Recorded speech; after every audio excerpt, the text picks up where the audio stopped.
ఇష్టంగా మనం సాగుతూ ఉన్నప్పుడు, దేవుని ప్రజలకు సహకరిస్తూ ఉన్నప్పుడు, మేలు చేస్తున్నప్పుడు, దేవుని చిత్తాన్ని నెరవేరుస్తున్నప్పుడు, మేలు చేసినందుకు, దేవుని చిత్తాన్ని నెరవేర్చినందుకు మనకు కొన్నిసార్లు కష్టం వస్తుంది. అప్పుడు అపవాది కలిగి చేసే ఆలోచన ఏంటో తెలుసా?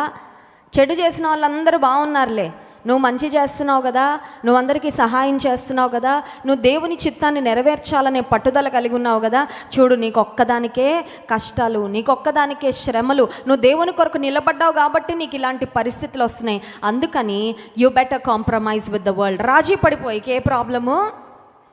ఏ ప్రాబ్లము ఉండదు, లోకంతో కలిసిపో, నీతిని విడిచిపెట్టు, నీతి మార్గాన్ని విడిచిపెట్టు, భక్తి మార్గాన్ని విడిచిపెట్టు, అప్పుడు నీకు అన్నీ బాగుంటాయని అపవాది ఒక రకమైన శోధన మన మనసులో కలుగజేస్తూ ఉంటాడు. ఇప్పుడు ఎలీషా ప్రవక్తకు అలాంటి ఆలోచన రాలేదు, కానీ ప్రాబబ్లీ ఎలీషా ప్రవక్త వద్ద ఉన్న సేవకునికైనా ఆలోచన వచ్చి ఉంటుంది. ఎందుకంటే ప్రవక్తకున్న